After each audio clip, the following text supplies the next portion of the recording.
अस्सलाम वालेकुम व्यूअर्स, क्या हाल चाल है आप सबका। उम्मीद है कि आप सब बिल्कुल खैरियत से होंगे। मैं भी अल्हम्दुलिल्लाह बिल्कुल ठीक हूँ। Welcome back to my channel.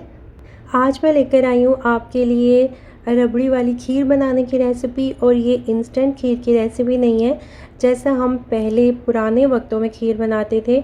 ये बिल्कुल वैसे ही हम तैयार करेंगे जिसमें दूध को बहुत ज़्यादा काढ़ काढ़ के खीर बनाई जाती थी। ये बिल्कुल वैसे ही तैयार होगी और वैसे ही हम इसको बनाएंगे।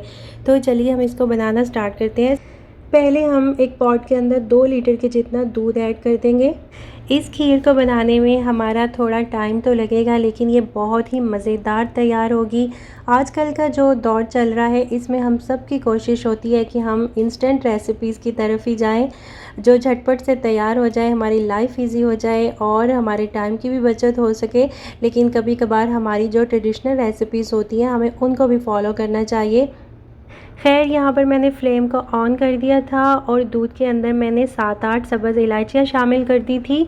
और अब हमने दूध को इतना पकाना है धीमी आंच के ऊपर कि ये 2 लीटर से 1.5 लीटर तक रह जाए। तो दूध को हमने धीमी आंच के ऊपर पकाते रहना है और बीच बीच में हम इसमें चम्मच भी चलाते रहेंगे ताकि दूध जो है वो नीचे ना लगे।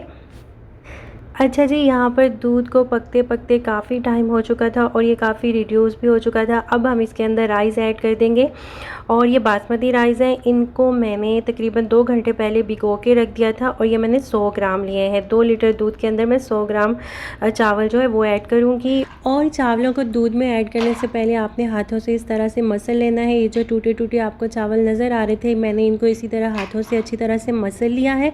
आप चाहें तो टोटा चावल जो होते हैं वो भी यूज़ कर सकते हैं, जो खीर के लिए आमतौर पे इस्तेमाल किए जाते हैं। आप चाहें तो वो भी यूज़ कर सकते हैं। चावलों को मैंने दूध के अंदर ऐड कर दिया है और फ्लेम को मैंने बिल्कुल लो पे रखा हुआ है। तो अब हम चावल गलने का वेट करते हैं। चावल अच्छी तरह से गल जाएं और खीर जो है हमारी थिक होना स्टार्ट हो जाए तो फिर उसके अंदर हम ये खोया ऐड करेंगे। ये होममेड खोया है, इसकी रेसिपी भी मैंने आपके साथ शेयर की हुई है, आप चाहें तो वो भी चेक कर सकते हैं। और ये खोया ऐड करने से हमारी खीर को बहुत ही रिच और रबड़ी वाला जो टेक्सचर है वो मिलेगा। और ये खोया जो है ये मैं 200 ग्राम ऐड करूँगी। आप लोगों ने अभी तक अगर मेरे चैनल को सब्सक्राइब नहीं किया हुआ तो जाके मेरे चैनल को सब्सक्राइब कर लें और साथ में बने हुए बेल बटन को भी प्रेस कर लें ताकि मेरी हर न्यू आने वाली वीडियो आपको मिल सके। और अगर आपको मेरी वीडियोस अच्छी लगती हैं तो इनको अपनी फैमिली और फ्रेंड्स के साथ भी शेयर लाजमी किया कीजिए। अच्छा जी, अब हम वापस आ जाते हैं अपनी खीर की तरफ। और ये देखें यहाँ पर खीर जो है हमारी वो थिक होना स्टार्ट हो गई है। और एक बात का आप ध्यान रखिएगा कि दूध के अंदर हम जब चावल डालते हैं इसके अंदर चावलों को गलने में थोड़ा टाइम लगता है। जब हम चावलों को पानी के अंदर डाल के बॉईल करते हैं या गलाते हैं तो वो पानी में बहुत जल्दी गल जाते हैं, लेकिन दूध के अंदर चावलों को गलने में टाइम लगता है। तो इसलिए आपने थोड़ा सा सब्र का मुजाहरा करना है। तो ये देखें यहाँ पर अब हमारे चावल जो हैं वो बहुत अच्छी तरह से गल चुके हैं और खीर भी हमारी थिक हो चुकी है। अब इस स्टेज पे हम इसके अंदर ये खोया ऐड कर देंगे 200 ग्राम और इसको अच्छी तरह से मिक्स कर लेंगे। और साथ ही मैं इसके अंदर कंडेंस मिल्क ऐड करूँगी। आप चाहें तो चीनी भी डाल सकते हैं, मुझे कंडेंस मिल्क पसंद है तो इसलिए मैं ये ऐड कर रही हूँ। आप चीनी भी इसके अंदर ऐड कर सकते हैं और जितना आपको मीठा पसंद हो अपने टेस्ट के अकॉर्डिंग आप इसमें शुगर जो है वो ऐड कर लें। तो अब मैंने इसके अंदर कंडेंस मिल्क ऐड कर दिया है और उसको भी मैंने अच्छी तरह से मिक्स कर लिया है। और अब 1 टेबलस्पून के जितना मैं इसके अंदर केवड़ा वाटर ऐड कर दूँगी और इसको भी अब हम अच्छी तरह से मिक्स कर लेंगे। तो यहाँ पर आप खीर की कंसिस्टेंसी जो है वो चेक कर सकते हैं। मैंने इसके अंदर कंडेंस मिल्क ऐड किया है और यहाँ पर ये थोड़ी पतली हो गई है।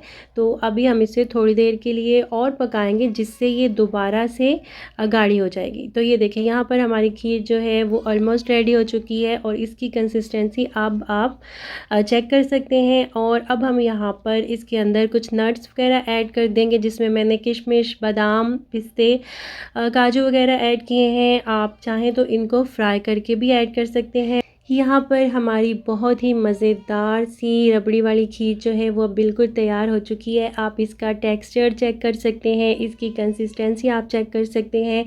मैंने इसके अंदर कोई पानी ऐड नहीं किया है, सिर्फ दूध के अंदर ही मैंने चावलों को पकाया है।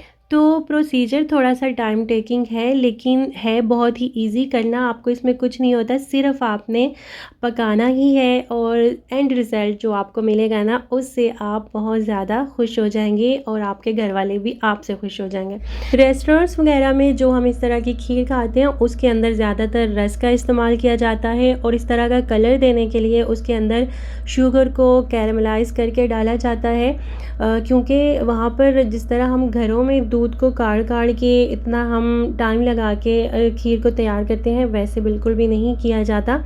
लेकिन उसको ये लुक देने के लिए कि ये उस तरह से बनाई गई है, उसके अंदर ये चीज़ें ऐड की जाती हैं। तो ख़ैर हमारी मज़ेदार सी खीर जो है वो तैयार है और इसको मैंने सर्व भी बिल्कुल ट्रेडिशनल तरीके से किया है, जैसे कि पहले ज़माने में मिट्टी के बर्तनों में किया जाता था। तो मैंने भी इसको मिट्टी की कटोरी में सर्व किया है। गार्निश के लिए आप इसके ऊपर चांदी के वर्क भी लगा सकते हैं या बादाम और जो भी नट्स आपको पसंद हो उनके साथ आप इसको डेकोरेट कर सकते हैं, या जैसे आप चाहें उस तरह से आप इसको गार्निश कर लें। तो ये तो थी मेरी आज की रेसिपी। अगर आपको अच्छी लगी हो तो इसको लाइक ज़रूर कर दीजिएगा, अपने फ्रेंड्स और फैमिली के साथ भी शेयर कीजिएगा और अगर आप मेरे चैनल पर न्यू हैं तो मेरे चैनल को सब्सक्राइब करना मत भूलिएगा। अपना ढेर सारा ख्याल रखिएगा और मुझे दुआओं में याद रखिएगा। इंशाल्लाह फिर मिलेंगे दोबारा किसी और रेसिपी के साथ। तब तक के लिए अल्लाह हाफ़िज़।